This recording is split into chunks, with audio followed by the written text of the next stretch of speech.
继2014年3月发生 MH370 空难事故后，我国马来西亚的 MH17班机接着在同年的7月发生坠毁的事故，机上283名乘客和15名机组成员悉数罹难。荷兰人 Peter 说道：“我真的不喜欢看向日葵，因为它们会勾起我悲伤的回忆。”因为在这起事故中，超过2/3的遇难者是荷兰人 ，Peter 的3位亲人也在其中，而坠机现场附近就是一片向日葵花田。7年过去了，依然没有人对这起悲剧承担责任。而国际社会对于这起事故真相的探究又进行了什么样的努力呢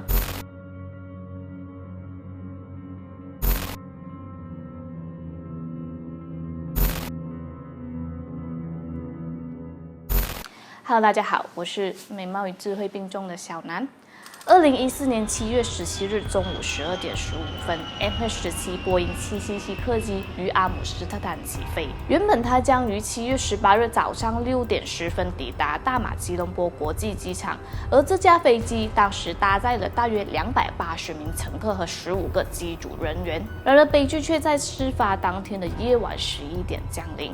当飞机经过乌克兰东部顿涅茨克州境内时，发生了坠毁，机上298名人员全数遇难。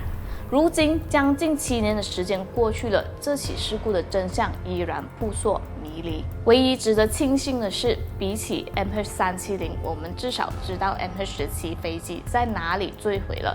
至于其他的谜题，这些年过去了，依然完全没有解开。在 MH17 坠机当天就已经找到了最重要的飞行记录仪。当时根据荷兰航空安全机构所做的坠机初步调查报告声称，客机很可能遭到了大量高空物体从外部穿透，导致机身结构性损伤，在空中解体。同时，报告认为没有任何迹象显示是因为技术故障或飞行员失误而导致的坠机。然而，绝大多数的国际专家相信 MH17 班机是被一枚导弹击落，因为事件发生当天就出现了关于飞机可能是被一枚地对空导弹击中的猜测。驾驶舱和飞机前舱的窟窿被视为此说的最重要依据。专家们指出，只有导弹运载的爆炸弹头才能形成这样的窟窿。美国情报人员则声称，卫星照片显示当时真的有一枚导弹升空。后来在坠机现场找到的金属残片被认为是来自一枚 Buk M1 导弹弹头。所有那些被广泛认为是真实的照片和录像，也让人猜测 MH17 极有可能是被一枚俄罗斯所制造的地空导弹击落。当时 MH17 执行的是从荷兰阿姆斯特丹飞往马来西亚吉隆坡的任务，这是一条危险航线，因为飞行途中将会经过一个危机地区，即东乌克兰。乌克兰军队和亲俄罗斯分离主义势力在那里的交战延续至今。所以在这事故发生之前多家国际航空公司就已经决定绕飞相关的空中领域。2014年7月1日，乌克兰当局封锁了该国东南地区的低空域，民航飞机只有在获得特别许可的情况下，才能在8000米以上的高空飞越相关地区。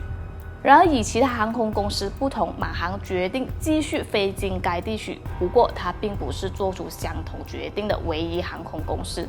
在悲剧发生前一个星期内，大约有900架次客机选择了该航线。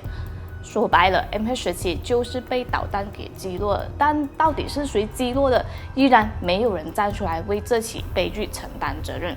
空难发生后，受影响最大的5个国家——荷兰、马来西亚、乌克兰、澳大利亚和比利时，成立了一个联合调查团，对此次的事故展开调查。但对于调查的结果，各方却存在着不同的声音。其实，关于导弹击落民航客机的事情，后来在2019年也发生过一起。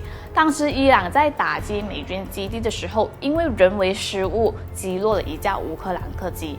同样是导弹击落客机，不同的是，这起事故很快就有了定论。MH17始终没有找到承担责任的人，其中最主要的原因是因为西方跟俄罗斯的矛盾。调查组始终以俄罗斯是重大嫌疑方为由，拒绝俄罗斯介入调查，而事发国乌克兰却可以成为调查团的一员。当时的调查结果对俄罗斯非常不利，即便俄罗斯拿出了看似合理的证据，依然无法洗刷冤屈。联合调查团摆明了就是要把锅死死扣在俄罗斯的头上。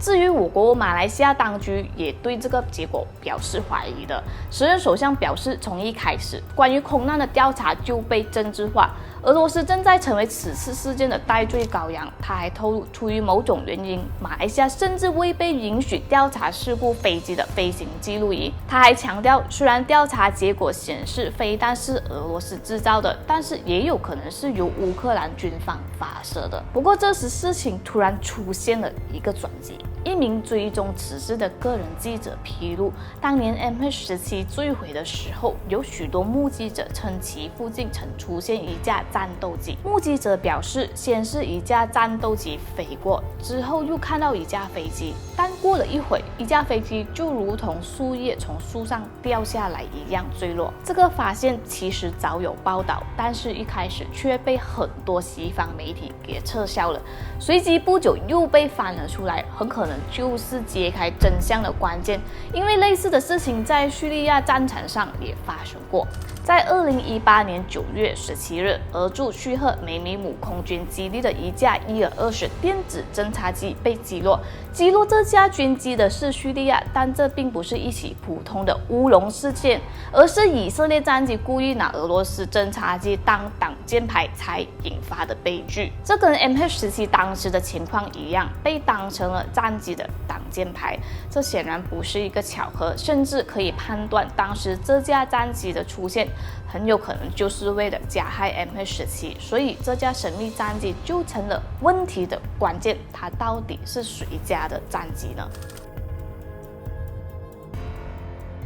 尽管证据存在许多的漏洞，调查结果也颇具争议性，然而在2020年3月9日，荷兰海牙地方法院还是开庭审理了 MH17 空难案，并对4名涉嫌击落马航 MH17 客机的嫌犯进行缺席审判。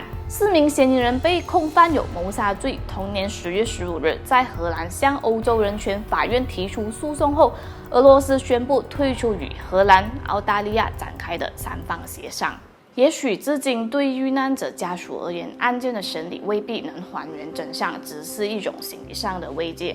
其中一名在空难中失去了长子、儿媳和孙子的遇难者家属 Anton 表示，他对4位被告不太感兴趣，他只想听一件事：在有足够证据的情况下，法官会得出什么样的结论，这对他来说才是最重要的。当时大家还在马航 MH17 空难纪念碑附近栽种了298棵树，每棵树象征着一位遇难者。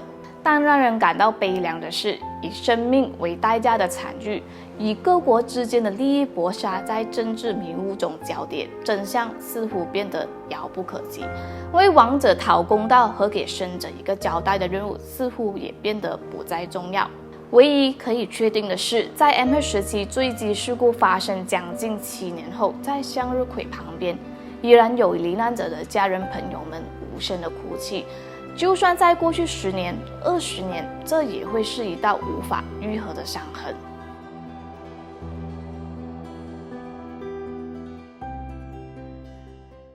今天的影片到这里结束了哦，再次感谢你的收看和支持。小南的频道呢，终于突破5万的订阅数啦！不知道你是什么时候开始订阅小南频道的呢？欢迎在底下留言告诉我。其实有什么故事想要我说的，也可以留言。不过有一些的资料真的太少了，所以没有办法说。那我会尽力的。然后也很谢谢我的一些男粉，就是每次一上新的影片就会看到他们啊，我几乎都把他们记住了。你们的支持就是我的动力，各方面也是努力调整中啦。那还有许多影片也加了英文字幕，那只看中文字幕的观众朋友也可以点击这里关闭英文字幕哦。